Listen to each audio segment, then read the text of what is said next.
Hello everyone, welcome to my channel Safalta Tips.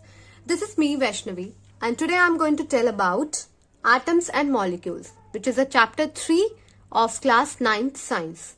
So let's move ahead. The first topic in this chapter is law of chemical combination. I just wanted to let you all know about chemical reaction. It is a reaction in which two or more substances react to form products. So as we are doing law of chemical combination, we are having two laws of chemical combination. That is, first one is law of conservation of mass. Second one is law of constant proportion. So basically, law of chemical combination means how they are going to combine. अगर combine करके कुछ नया substance बना रहे हैं तो उसकी property क्या होगी, तो उसकी बेसिस पे we have to laws as I have already said. So let's move towards the first law, that is law of conservation of mass. This law was given by Lavoisier in 1744. The law states that mass can neither be created nor be destroyed in a chemical reaction. This means that during a chemical reaction, the sum of the masses of the reactants and products remains unchanged. That is, Lavoisier said that he talked about law of conservation of mass. According to law of conservation of mass, as the statement said, mass is going to be conserved. Right? मतलब अगर आपको कोई reaction शुरू कर रहे हो, so the mass of all the reactants which you are taking must be equal to the mass of product which is going to be formed. Okay? Suppose in normal language, let's take an example. A is going to react with B to give C. Okay? So whatever the mass of A and B as a whole is there, suppose 50 gram. The compound C or the element which is going to form must be having the same mass, that is 50 gram. Because mass अपने आप loose नहीं हो सकता and mass अपने आप gain भी नहीं कर सकता. Understood? So this was our first law of chemical combination, that is law of conservation of mass. So let's move towards the second law of chemical combination. Law of constant proportions. This law was given by Joseph Proust. It states that in a chemical compound, the elements are always present in a definite proportion by mass. So let's take an example.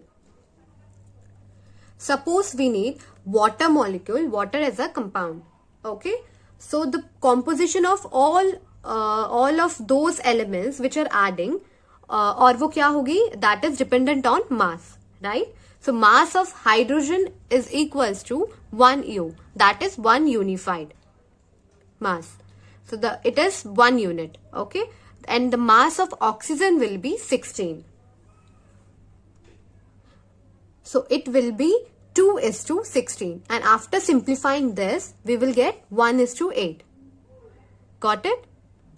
So the Joseph Proust said, whatever the source of a given compound, the elements will always be added in a fixed ratio to give that compound.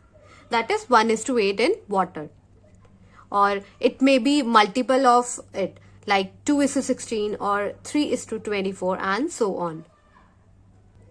You can give another example also. So let's move on to the another example, CO2, carbon dioxide. So I'll be waiting for a response. Please give me that CO2 के case में what is that ratio of mass? What is the ratio of mass to be combined? That is combined, right? The question is in front of you. Please type on the comment section below. I'll be waiting for your response. So here I have another question for you all. Question is, hydrogen and oxygen combine in the ratio of 1:8 by mass to form water. what mass of water would be required to react completely with 4 gram of hydrogen gas and 34 gram of oxygen gas? So the question says that whenever you are making water by hydrogen and oxygen, you know that water is going to form in the ratio of 1:8 by mass.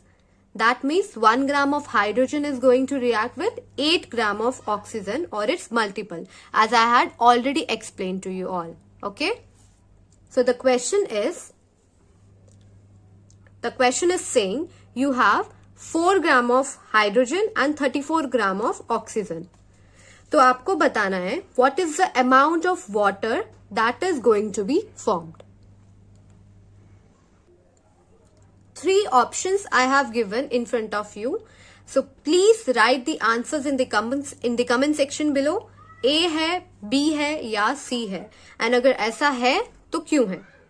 I have given you the basic idea how to solve it, right? So I'll be waiting for your response. Fixed ratio उसी ratio में add कर सकते हैं if any element or any reactance is exceeding to it, that means that is left unreacted. Okay, so again I have given you one more hint. I hope that is clear to all of you. So that's all for today. If you like this video, please like, share and subscribe, and don't forget to give response to the question. Thanks for watching.